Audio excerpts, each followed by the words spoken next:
আসসালামু আলাইকুম। নীর একটা ব্রিজের সামনে এসে গাড়ি থামায়। পকেট থেকে একটা সিগারেট বের করে ঠোঁটে চেপে ধরে। চোখের সামনে ভাসতে থাকে বিয়ের প্রথম রাতের কথা। আদ্রিতার ঘৃণার দৃষ্টি। সে জানে আদ্রিতা চেয়েও পারেনি তাকে ঘৃণা করতে। হয়তো ভালোবেসেও ফেলেছে। কিন্তু সে কী করেছে? সে তো এক প্রকার জেদের বশেই বিয়েতে রাজি হয়েছিল। আদ্রিতার সাথে হওয়া সাক্ষাৎগুলো নীরের কঠিন মনকে নরম করেছিল। কিন্তু যখনই দেখল সে নাকি টাকার বিনিময়ে 6 মাসের জন্য বিয়ে করতে রাজি হয়েছে, তখনই নীরের মেজাজ বিগড়ে যায়। আর জেদের বশে সেও বিয়ের পিঁড়িতে বসে যায় শুধুমাত্র আদ্রিতাকে শাস্তি দিতেই। কিন্তু তার মন নরম হতে শুরু করে। আদ্রিতার চোখের পানি তাকে ভিতর থেকে নাড়িয়ে দিত। ক্ষমা করে দিও আদর পাখি, আমি ভাবতেও পারিনি আমার কয়েক মাসের দেরিতে তোমাকে এতটা শাস্তি ভোগ করতে হবে। আমার আগেই বোঝা উচিত ছিল। আরুষ এমনি এমনি আমাকে সেদিন হসপিটাল নিয়ে যায়নি, যেখানে আমার মতো ছেলে তোমার প্রতি দুর্বল হয়ে পড়েছিলাম।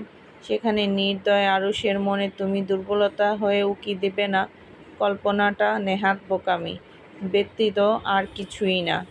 নীর দীর্ঘশ্বাস ফেলে পুনরায় গাড়িতে উঠে বসে। আরেকটু আগে যেতেই আরেকটা গাড়ি এসে তার গাড়ির ঠিক সামনে ব্রেক করে। হঠাৎ এমন হওয়ায় নীর কিছুটা হকচকিয়ে ওঠে। পরবর্তীতে কিছু একটা ভেবে হেসে ওঠে। আরুষ, আরুষ, ওই যে কথায় আছে না, শয়তানের নাম নিলাম আর শয়তান হাজির। ব্যাপারটা কাকতালীয় হলেও খুব দারুণ ভাবে মিলে গেল। নীর গাড়ি থেকে নেমে আরেকটা সিগারেট জ্বালিয়ে ধোঁয়া বাতাসে উড়িয়ে দেয়। গাড়ির ভিতর থেকে আরুষ সেটা দেখে হেসে ওঠে। সে নিজেও বেরিয়ে আসে। আরে আরে কমরেড, থুক্কু মন্ত্রীবাবু, সিগারেটের ধোঁয়া উড়িয়ে নিজেকে মৃত্যুর দিকে ঠেলে দিয়েন না। দেখেন না পকেটে লেখা আছে, smoking is harmful to health. তোমাকে আমি নিজেই হাতে মারব। এই ধূমপানকে নিজের জান নিয়ে আমাকে কষ্ট দিস না প্লিজ। চিন্তা করিস না, তোকে মেরে ফেলার আগে আমি মরব না। এতদিন তোকে মেরে ফেলার তেমন একটা কারণ আমার কাছে ছিল না, কিন্তু এখন তোকে বাঁচিয়ে রাখার কোনো কারণ আমার কাছে নেই। হ্যাঁ, তোকে ছেড়েও দিতাম। বিয়ের আগে যা করেছিস তুই আদ্রিতার সাথে, সেটার শাস্তি তোকে আমি দিয়েই দিয়েছিলাম। কিন্তু তুই পুনরায় আমার কলিজার দিকে হাত বাড়িয়ে ঠিক করিসনি।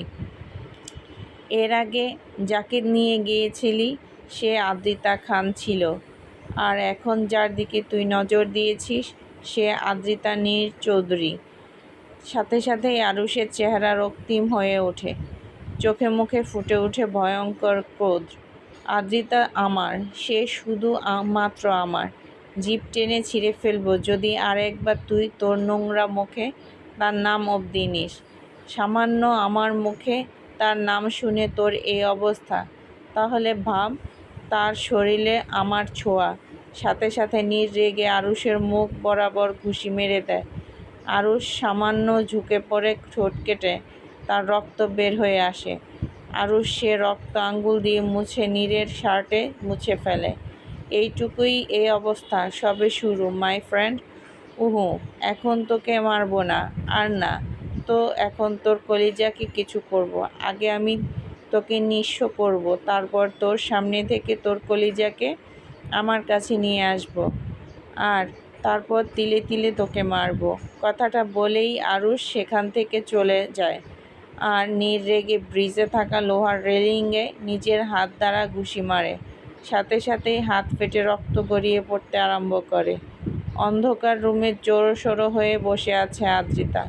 সন্ধ্যার দিকে ঘুম দিয়েছিল সে। হঠাৎ করেই পুরনো স্মৃতি চোখের কোটায় ভেসে আসার সাথে সাথে চোখ খুলে ফেলে সে। তীর ঘামে অস্থির হয়ে যায় এসির নিচেই।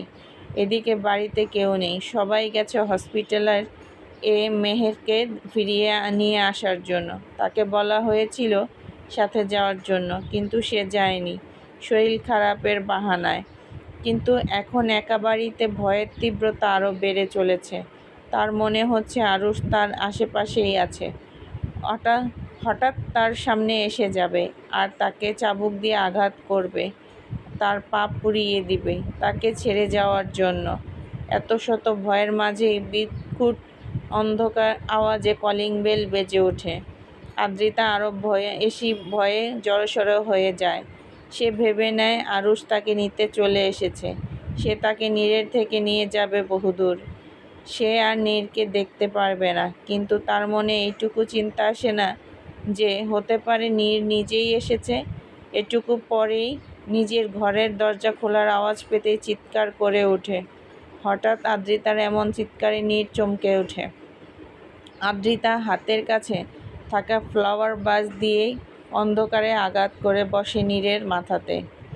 নীর ব্যথায় কোকিয়ে ওঠে। আদ্রিতা নীরের আওয়াজ পেতেই থমকে যায়। দ্রুত রুমের লাইট অন করতেই নীরের কপাল থেকে রক্ত গড়িয়ে পড়তে দেখে চমকে ওঠে। দ্রুত নীরের কাছে গিয়ে ব্যথা জায়গায় ফু দিতে থাকে। ভয় তার জ্ঞান বুদ্ধি সব যেন কমে আসতে শুরু করেছে। আমি ঠিক আছি বউ, তুমি চিন্তা করো না। দেখি এখানে বসো তো। আমি সরি নেতা সাহেব, আমি বুঝতে পারিনি আপনি ছিলেন। আমি ভেবেছিলাম কি ভেবেছিলে বউ? কে সম্পূর্ণ করো কথা। না মানে আমি ভেবেছিলাম চোর হবে কোনো, তাই আর কি। আদ্রিতা তোতলানো দেখে নীরের রাগ ওঠে। সে কি এতটাই দুর্বল যে সে নিজের স্ত্রীকে রক্ষা করার ক্ষমতা রাখে না? তার প্রতি তার স্ত্রীর বিন্দুমাত্র বিশ্বাস নেই, যার কারণে তার থেকে সবটা লুকাচ্ছে সে। এত গার্ড এর ভিড়ে চোরের ভয় পাচ্ছ তুমি? হাসালে আমাকে। যে মেয়ের মাঝ রাস্তায় একটা লোককে তার ভুলের শাস্তি দিতে পিছপা হয় না, সে নাকি চোর দেখে ভয় পাচ্ছে। নিজের স্ত্রীকে প্রোটেক্ট করার মতো ক্ষমতা এই নীরের আছে, কিন্তু আফসোস আমার স্ত্রী আমাকে এতটাও কাবিল মনে করে না। যাই হোক, ব্যান্ডেজ করে দাও। নীর আদ্রিতার সামনে হাঁটু মুড়ে বসে পড়ে। আদ্রিতাও মাথা নিচু করে নীরের কপালে ব্যান্ডেজ করে দেয়। নীর এবার নিজের হাত এগিয়ে দেয়। নীরের হাত দেখার সাথে সাথেই আঁতকে ওঠে আদ্রিতা। আদ্রিতা ভয়ে কিছু বলতে যাবে, তার আগেই নীর আদ্রিতার অধরজোড়া নিজের অধরের সাথে মিলিয়ে দেয়। ধীরে ধীরে নীর আদ্রিতাকে নিজের মাঝেই গুম করে দেয়। আদ্রিতার শরীর জুড়ে এখন শুধুমাত্র নীরের ছোঁয়ায় বিরাজমান। নিশিরাত। আকাশ জুড়ে মস্ত বড় চাঁদ উঠেছে আর সে চাঁদের আলোতে স্পষ্ট নীরের ঘুমন্ত মুখ দেখতে পাচ্ছে আদ্রিতা। আলতো হাতে নীরের সমস্ত মুখে হাত বুলিয়ে নীরের ঠোঁটে এসে থামে সে। আলতো হাতে নীর ঠোঁট জোড়ায় নিজের আঙুল বুলিয়ে তাতে ছোট্ট ঠোঁট ছুঁয়ে দেয়। নীরের উন্মুক্ত বুকের বাম পাশে নিজের অধর ছুঁয়ে দিয়ে উঠে বসে আদ্রিতা। ফ্লোরে অযত্নের সাথে পড়ে থাকা কাপড়গুলো তুলে রেখে ফার্স্ট এড বক্স হাতে তুলে নেয়। যত্ন সহকারে নীরের হাতে ব্যান্ডেজ করে সেখানে নিজের ঠোঁট ছুঁয়ে দিয়ে বিড়বিড় করে বলে ওঠে, অসভ্য নেতা সাহেব। চলবে বন্ধুরা, আমার গল্প আপনাদের কেমন লাগলো কমেন্ট বক্সে কমেন্ট করে জানাবেন এবং আমার চ্যানেলটি সাবস্ক্রাইব করতে ভুলবেন না। আমার গল্প আপনাদের ভালো লেগে থাকলে জানাবেন।